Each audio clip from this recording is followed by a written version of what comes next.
Hello guys, welcome in our channel বাগ ভিতন্ডা। আমি রিক। বিজ্ঞানের এমন কিছু আবিষ্কার আছে যা মানব সভ্যতার ইতিহাসকে কিন্তু বদলে দিয়েছে বারংবার। এমন একটি আবিষ্কারের কথা আজ শোনাবো যা যদি আবিষ্কার না হতো তাহলে কিন্তু বাঁচানো যেত না অনেক মানুষের প্রাণ। সো শুরু করা যাক।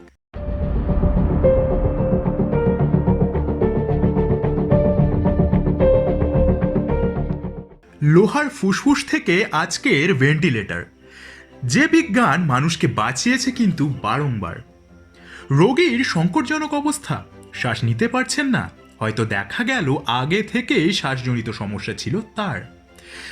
সে যাই হোক না কেন, একটা সময় ঠিক উঠে আসবে একটি নির্দিষ্ট যন্ত্রের নাম, যেটা সামনে এলেই অনেক বাড়িতে একটাই কথা ভেসে আসে, এবার বোধহয় আর বাঁচানো গেল না। ডাক্তার থেকে সংবাদ মাধ্যম, সমস্ত জায়গাতেই এই একটি যন্ত্রের নাম শোনা কিন্তু যাবেই। এখনো বোঝা যাচ্ছে না আমাদের চিরাচরিত ভেন্টিলেটর এটি। অবশ্য এই নামটি শুনলেই যে আমাদের বুক কেঁপে ওঠে তেমনটি কিন্তু নয়। আমাদের বাড়িতে দেওয়ালের গায়ে গর্ত করে ঘুলঘুলি তৈরি করা হয় যাতে হাওয়া চলাচল করতে পারে ভালোভাবে। ভেন্টিলেটর মেশিনেরও কাজও কিন্তু সেই রকমই। যাদের শ্বাসজনিত কোনো সমস্যা থাকে বা দেখা গেল হঠাৎ করে রোগী ঠিকমতো শ্বাস নিতে পারছেন না, তখনই এটি ব্যবহার করা হয়। বলা ভালো, কৃত্রিম একটি ফুসফুসের কাজ করে এটি। অবস্থা সংকট হলেও এটিকে ব্যবহার করা হয়। তবে এ তো গেল কাজ ও অন্যান্য বৃত্তান্ত। আজকে হাসপাতালে গেলে যে ভেন্টিলেশন মেশিন দেখা যায় সেগুলো কিন্তু আধুনিক, কিন্তু একটা সময় তো এরকম ছিল না। মেকানিক্যাল থেকে ডিজিটাল এই যাত্রা এগিয়েছে নানা পরিবর্তনের মধ্যে দিয়ে। ষোড়শ শতাব্দীতে আন্দ্রেস ভোসালিয়াস নামে ব্রাসেলসের এক অ্যানাটমির অধ্যাপক প্রথম ভেন্টিলেশনের কথা বলেন। দ্য হুমানি কার্পলিস ফব্রিকা বইটিতে উল্লেখ করেন পজিটিভ ভেন্টিলেশনের কথা। ইতিহাসে সেটাই ছিল সর্বপ্রথম উল্লেখ। তবে ভেন্টিলেটরের ইতিহাস বলতে গেলে আরও একটি নাম কিন্তু সামনে আসবে, আয়রন লাং। বাংলায় বললে লোহার ফুসফুস। মেকানিক্যাল রেসপিটরের যন্ত্রের প্রথম দিককার একটি মডেল এটি। বিশাল বড় লোহার খাঁচাটাকে দেখলে আজকের ছিমছাম ভেন্টিলেটরের রূপটিকে কল্পনা করা কিন্তু খানিক মুশকিলই হবে। ডাক্তারি পরিভাষায় এটি নেগেটিভ প্রেশার ভেন্টিলেটর। 1832 সালে সবার প্রথম এমন ভেন্টিলেটরের কথা সামনে আনেন স্কটিশ ডাক্তার জন ডালজিয়েল। কৃত্রিমভাবে ফুসফুসের ওপর চাপ তৈরি করে তার কার্যক্ষমতাকে ফিরিয়ে আনার চেষ্টা, এটাই ছিল আসল লক্ষ্য। মূলত পোলিওর চিকিৎসায় ব্যবহার করা হতো এটিকে।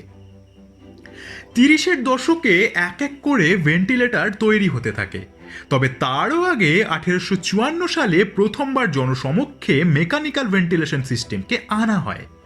লিভারপুলের সেন্ট জর্জ হলের বিশাল কক্ষে এই ব্যবস্থা করা হয়েছিল। তবে সেটা ডাক্তারি ব্যবহারে ছিল না। সেটা শুরু হয় 1930-এর পর থেকে।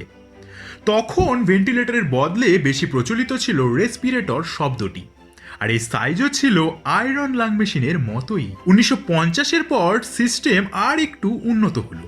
আয়রন লাংয়ের জায়গায় যে যন্ত্রগুলো কাজের পদ্ধতি থেকে এগুলো আলাদা হতে শুরু করলো।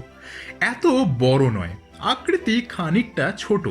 তার থেকেও বড় কথা হলো এই প্রথম ব্যবহার করা হলো মাস্কের।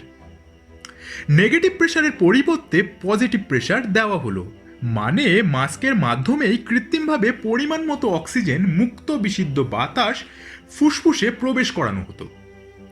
তারপর নিঃশ্বাসও বের করে দেওয়া হয়। এরপর ব্যাপারটাই হয় অক্সিজেন সিলিন্ডার, নয়তো স্রেফ হাতে করে ব্লাডারের সাহায্যে। সেদিনে এই মেকানিক্যাল ভেন্টিলেটরের আজ অমূল বদলে গেছে।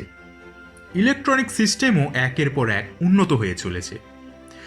আজ আর শুধু ভেন্টিলেটর মেশিন নেই, অনেক জায়গায় একই সঙ্গে অ্যানাস্থেসিয়ার কাজও করা হয় নতুনভাবে। প্রতিটা হাসপাতালের অপরিহার্য অঙ্গ হয়ে উঠেছে এই ভেন্টিলেটর। কত মানুষের শেষ মুহূর্তের সঙ্গী হয়ে দাঁড়িয়ে আছে এটি। আতঙ্ক নয়, সেখানেই একটি হাত যেন বাড়িয়ে দিয়েছে এই ভেন্টিলেটর। বলাই যায় এ যেন এক বেঁচে থাকার ভরসার হাত। সব কিছুর বিবর্তনের পেছনেই কিন্তু নানান ইতিহাস লুকিয়ে থাকে। কোনো জিনিস হঠাৎ করেই একদম নবরূপ ধারণ করতে পারে না। বর্তমান পৃথিবীতে সবকিছু যেমন দ্রুতভাবে এগিয়ে চলছে, আমরা সেই একইভাবে চলতে গিয়ে ভুলে যাচ্ছি সেই বিবর্তনের পথটাকে, ভুলে যাচ্ছি সেই বিবর্তনের সুগম কষ্টকর পরিধিটাকে, যা কিন্তু আমাদের দ্রুতগতিকে খানিকটা হলেও কমিয়ে দিতে পারে।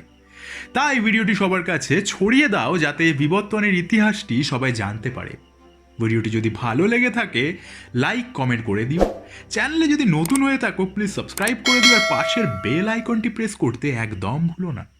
পাশে থাকো, সঙ্গে থাকো, ভালো থাকো।